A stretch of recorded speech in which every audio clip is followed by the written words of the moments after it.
Hello, everybody, and welcome to Beyond the Classroom. We're going to give everyone just another minute to join us. A couple of housekeeping things as you log in.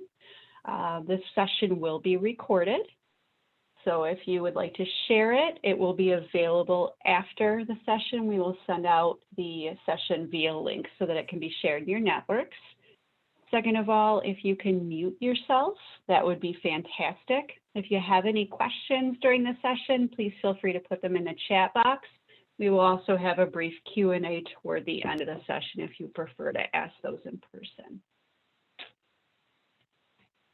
It's 11:59 by my watch, so we'll start right at noon as we have a pretty full presentation.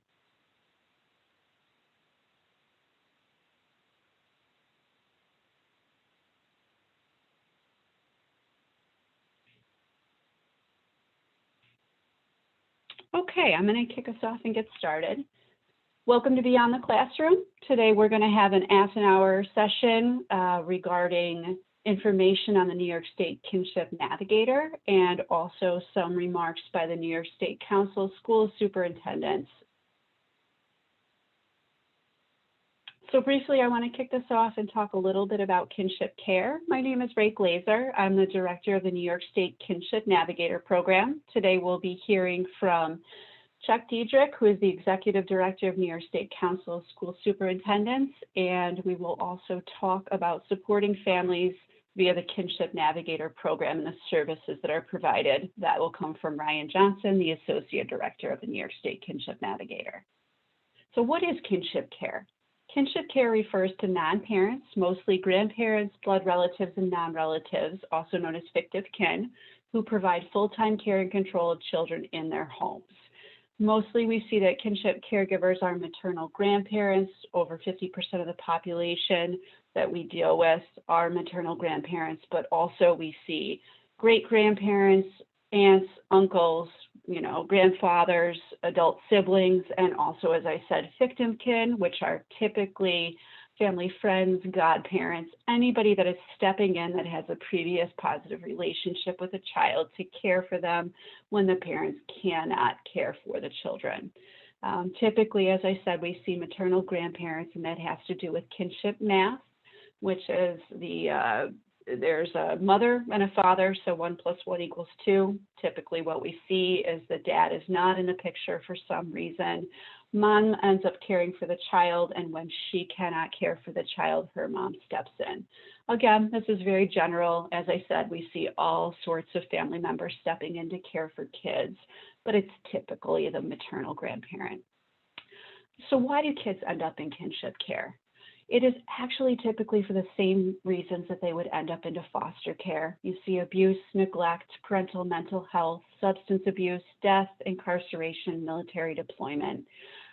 They're typically not great reasons. Children come into care, they have high trauma, they have high experience of loss, and being in the care of relatives typically is a better placement for them because it's more stable, it's more permanent, and they get the support that they need. When you look at kinship care by the numbers, general prevalence is 1 in 11 kids will live in kinship home at some point during their childhood. 1 in 5 of those are Black children. You see roughly half of the kids that come into care are under the age of 6, and then about a quarter, 6 to 11, and then above 11 up to 17.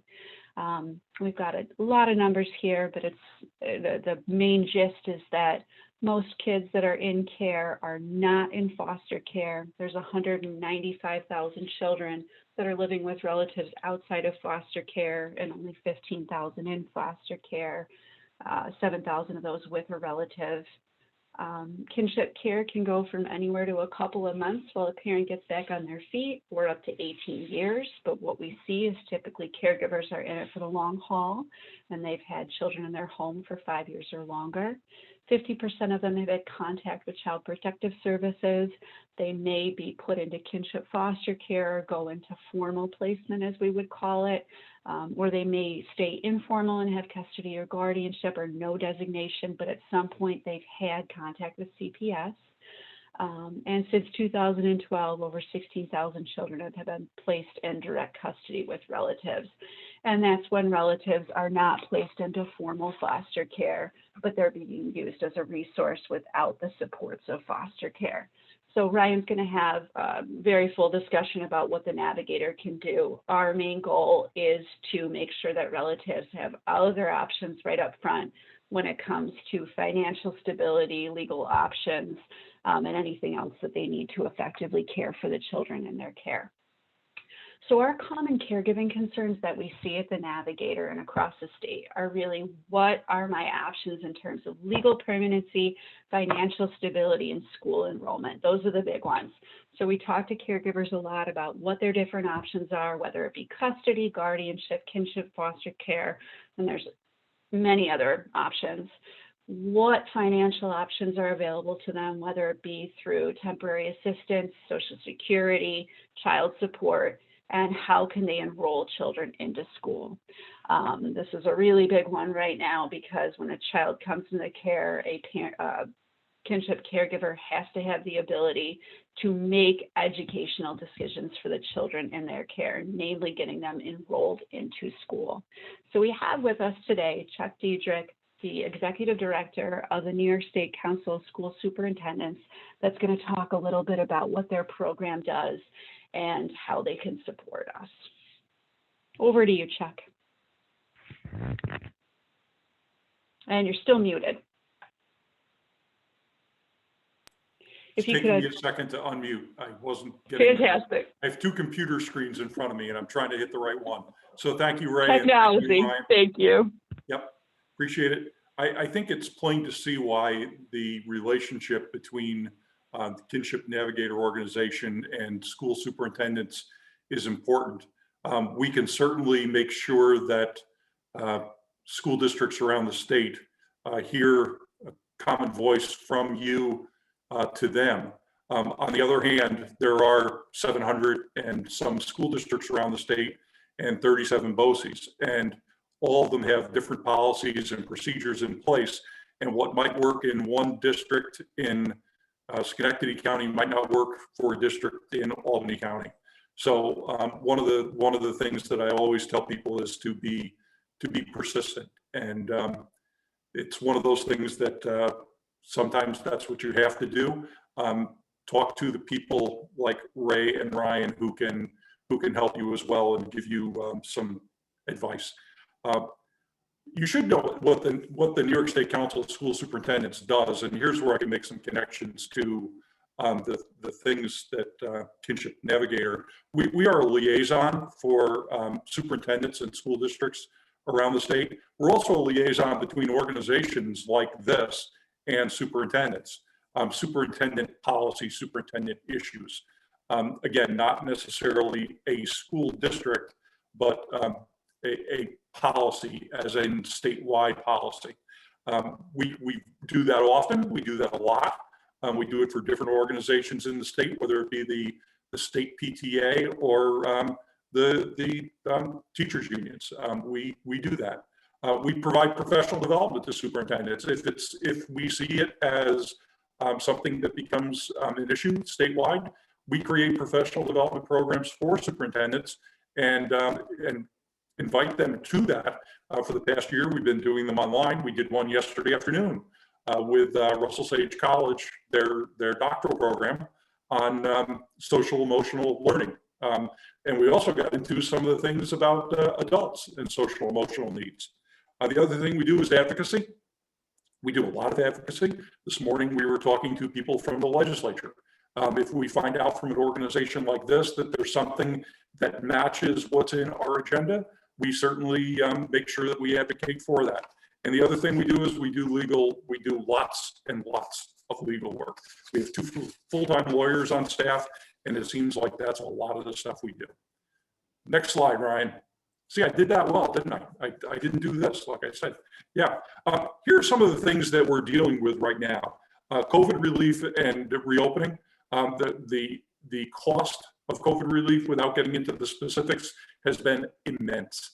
Trying to reopen across the state under the guidelines that were put out by the Department of Health, and then each of the county health departments as well. The distancing between students, the barriers between students, the masks that they have to have. What we found though around the state is that it's actually the students have been absolutely awesome, and the numbers that we've looked at, the transmission in schools looks like it's a lot lower than the transmission in the general community. So, but it's a constant issue, and it's one that we were dealing with this morning on as things change. Mental health, I say mental health, I should say mental wellness. This is for students and adults. It's gotten worse in the last year, not better. We do a survey of superintendents every year, and we ask them, if you had extra money and you could spend it on anything, what would you spend it on? 10 years ago, mental wellness, mental health wasn't even a click on the computer screen. Last year, when we did the survey, it was the #1 issue that superintendents identified as needing to be addressed. That says something on how that has grown in our society. A lot of people can project what those reasons are, but they are many. Federal relief, there's money coming from Washington. We still don't know how much. We're still concerned that it not be a one shot and that it come over the course of a few years, because in the next slide, you're going to see why. And here's the concern of the New York State budget, which gets to the next slide.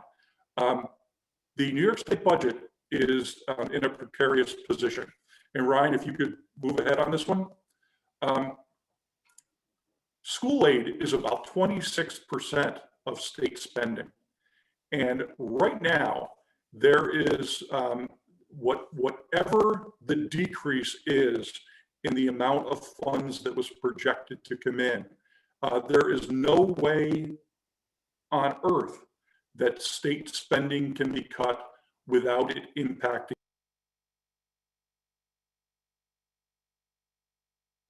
I have no idea how that happened. But school aid will be impacted if state aid is cut. And right now it looks like it's not as bad as what was first projected by the Comptroller's office in terms of about a $15 billion deficit. We're probably looking at $6 to $7 billion now. But when you look at a $6 to $7 billion deficit, the money has to come from somewheres. And if it's spread evenly around the state, 1/4 of that would come from school aid. And that's why the federal aid is so important. If we are going to get schools open and get kids back into the classroom, we need to be assured that the funding that has been promised is the funding that will come. And the other thing that is happening now, thankfully, is that teachers are being vaccinated. Unlike in a lot of states, teachers were given the second-tier priority after healthcare workers in New York, and a lot of teachers are getting vaccinated. We just found out this morning that out in the central part of the state, a whole bunch of vaccinations opened, and that's one of the things that school superintendents do is they find where there's openings, and then they get the information to their teachers on where those openings are. So basically, the short story is we are concerned about the fiscal viability of education right now in New York with the aid that has been promised compared to the aid that's coming in and what's happened to the New York State budget in the last year. Long term, we want to make sure that there's not a fiscal cliff.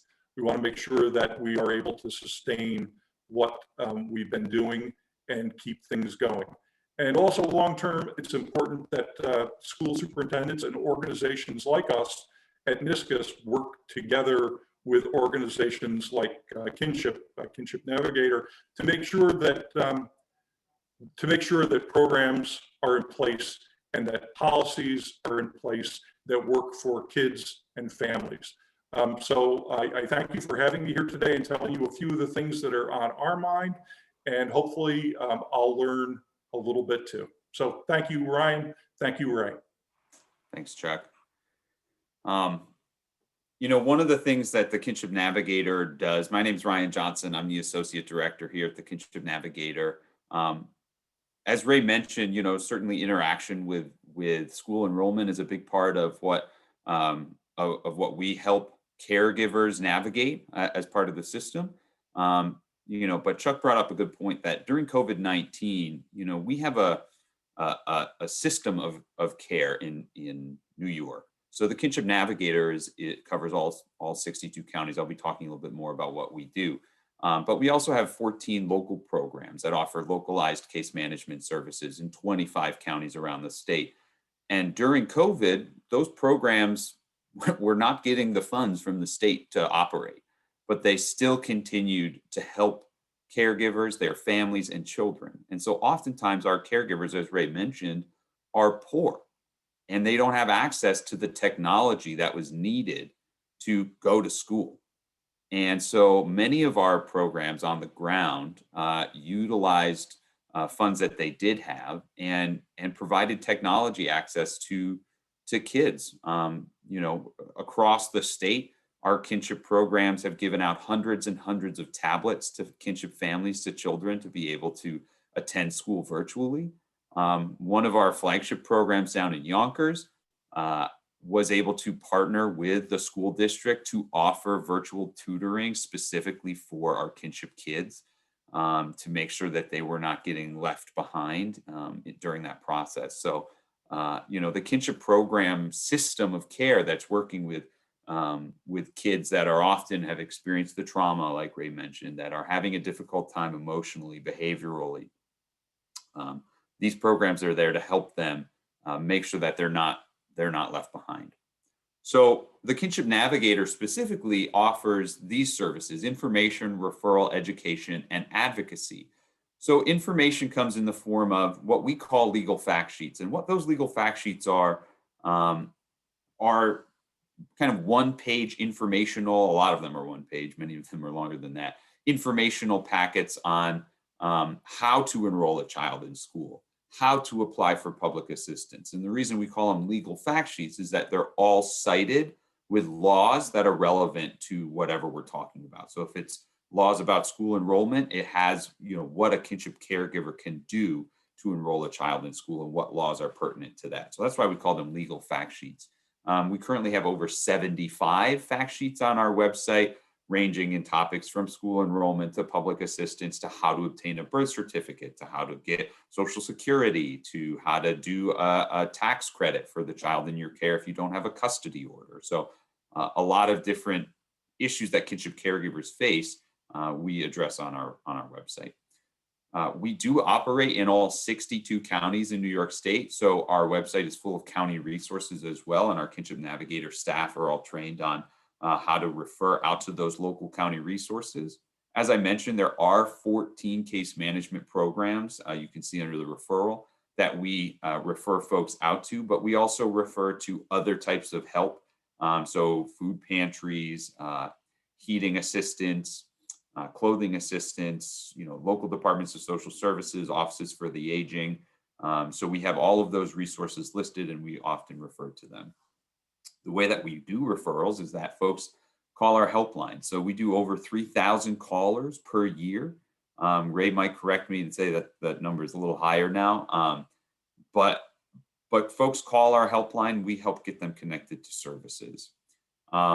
Around the state, those local programs also offer support groups.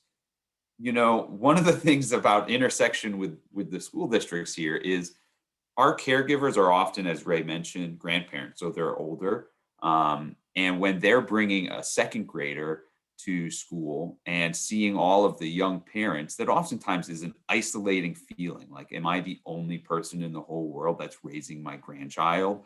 And the peers that I have to interact with are young families, and I feel isolated and alone. So support groups are a really great way to make sure that our families are connected to each other, because kinship care certainly is a unique scenario filled with unique difficulties and situations, the benefits that they're eligible for. They don't get this information just randomly. And so support groups are a really great way to make sure that folks are connected. Ray mentioned earlier that legal referrals are an important part of what we do. So permanency is a buzzword that the child welfare system uses to ensure that children are in a permanent home. And so if they're not able to be with their parents, are they able to be with a kinship caregiver or someone along those lines?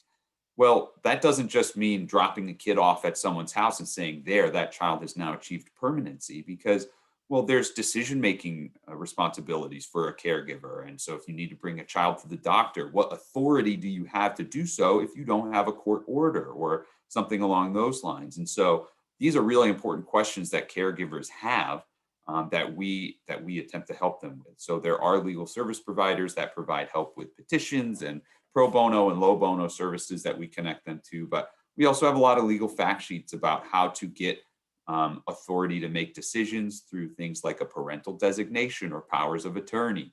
And so if folks are trying to make educational decisions, for instance, they can, and they don't have a court order, they can, make some educational decisions with a parental designation or a power of attorney in the short term. So those are important things for our caregivers to know. The Navigator also does education. So things like this we do all over the state. We also have an online video archive on our website full of information. So if you have information, if caregivers have questions about COVID and they want to watch a 10-minute video about how to talk to your children about COVID. I mean, at this point, we've kind of adjusted to living this life, but certainly, we have videos on how to apply for public assistance and how to actually fill out the public assistance application, which is 27 pages long.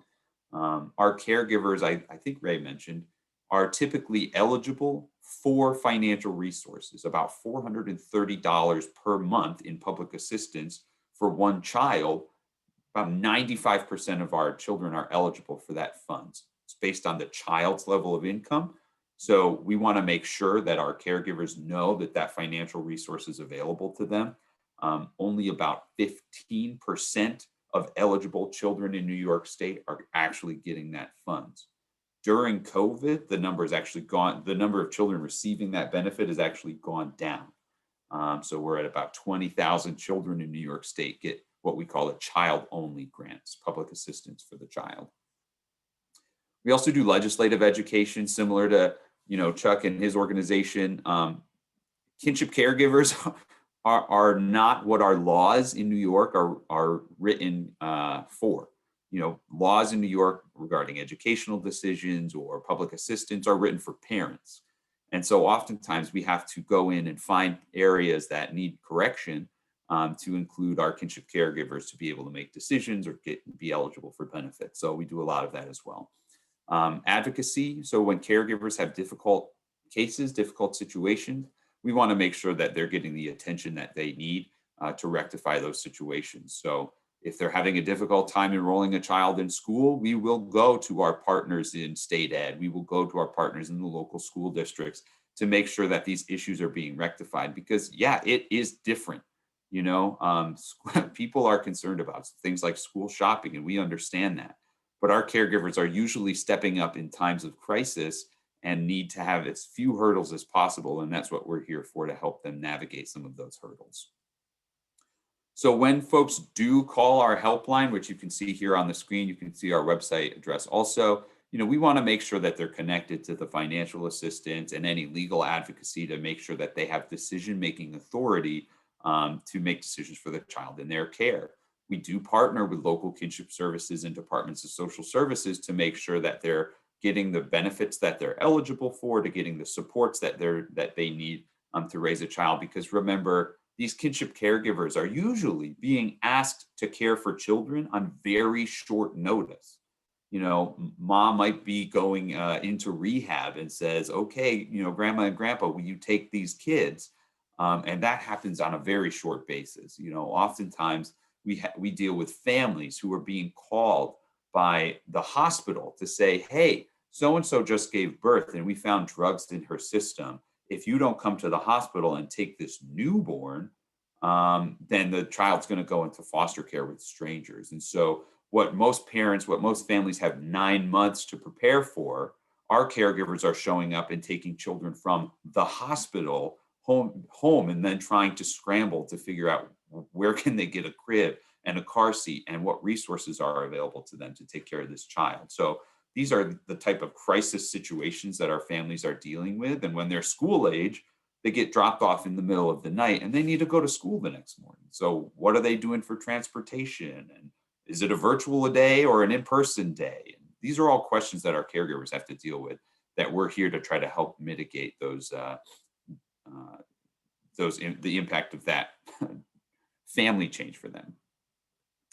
So this is a picture of our website. So often, we show, hey, here's our website, check it out. And then you probably never will, which I understand.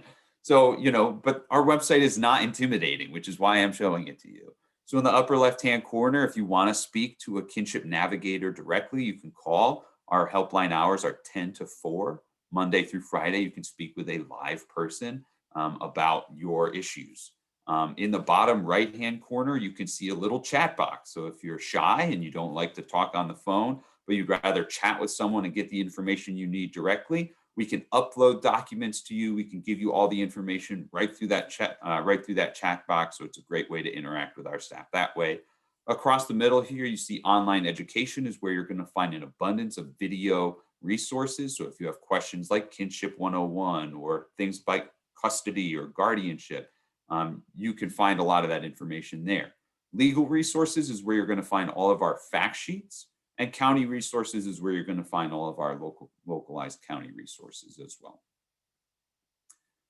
In these counties that you see here, Warren, Washington, Saratoga, Albany, Rensselaer, Schenectady, Fulton, Otsego, and Montgomery counties, I know it's a lot, sorry, we started providing virtual case assistance. And so our normal Kinship Navigator services, if you call us, we act kind of like a 211. We'll make sure that you have the information you need. We'll refer you out to the resources. And we usually conduct a follow-up with you to make sure that you were able to connect to the resource and to make sure that that resource was helpful to you. Certainly, you can call us back as many times as you want if you have additional information, but that's our normal service. Virtual case assistance, which we've implemented in March of 2019, really does a lot more hand-holding for the caregivers in these specific counties because we're doing a demonstration project to see if it's an effective service. So you get assigned to a virtual case assistant who will stay with your case for up to 6 months. We'll help you with facilitated benefit applications. We can do that all online now. Facilitated referrals, making sure that you're getting connected to the referrals that we're giving to you.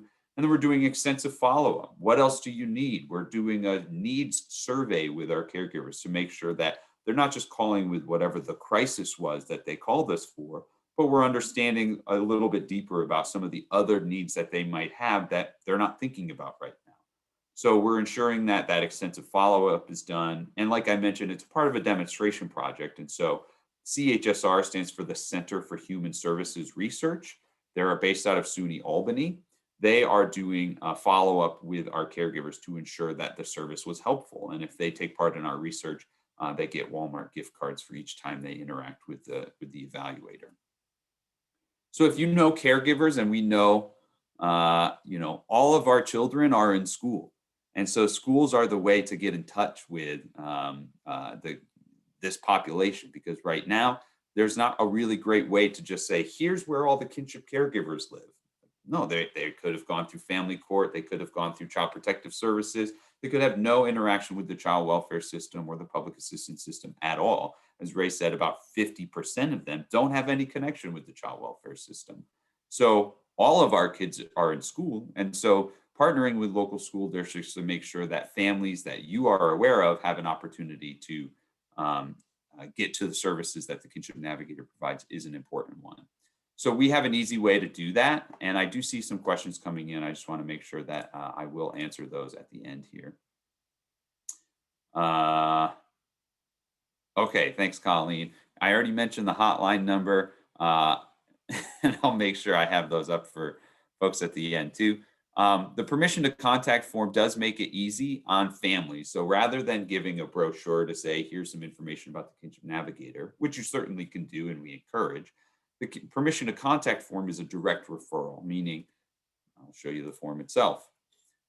This is a form that a teacher or a school social worker could fill out, get the permission of the caregiver. This can also be done online at this point too. This is a fillable form online to get a signature from a caregiver to say, hey, this service is available for you and your family if you need extra supports, and they will call you rather than saying you need to call them. So it is an extra way to make sure that kinship caregivers are getting to assistance. You can download the permission to contact form on our website. It's on this link, which you can't click, but we will follow up with folks from this particular webinar. And it's also available on the homepage of our website. As I mentioned, brochures, posters, other outreach materials are available by request. We would encourage you to ask for those. We want to make sure that kids have access to these things. So I do see another question. I'm familiar with your fact sheet on FAFSA issues facing students in long-term kin care. There's a gap in claiming statuses, and this is not well known. What is being done to inform or help these young students and kinship caregivers with filing their FAFSA when they don't have birth parents' financial documents? So that's a really great question. Our fact sheets are intended to be, helpful to direct people to point people towards the information that they might need, say, in filing for FAFSA. And it is a complicated issue in kinship care when filing for FAFSA. Sorry, I'll answer it live so everybody else can see the question. So what is being done? Certainly, we're constantly trying to update our fact sheets to include the most up-to-date information. FAFSA is an interesting one because if someone, it depends on the type of custody that a caregiver has when filing for financial aid for student aid. So if they have custody, they need to fill it out one way, like you're saying, they need to have birth parents' financial documents. If they have guardianship, they shouldn't need the birth parents' financial documents. If they have no court order at all, then that's going to complicate it even more.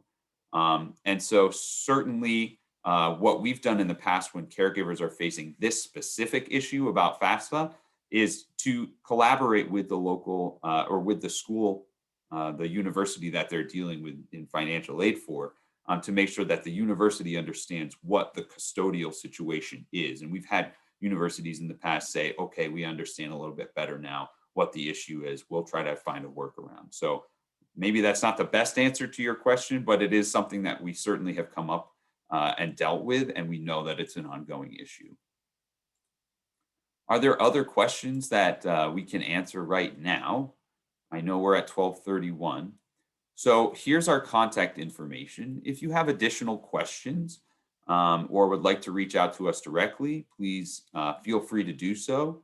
But because it's 12:30, I'm going to wrap this up and say thank you for your time. Thank you to Chuck and to Ray for your time here today. We really hope that this was a helpful, short webinar for you, and we'd love to collaborate or answer your questions in the future. So please feel free to reach out. Thanks, Ryan. Thank you, Ray. Thanks, Chuck. Thank you, everybody. That concludes our webinar. I'll leave this screen up here in case you want to write down our email addresses, but thank you very much for attending.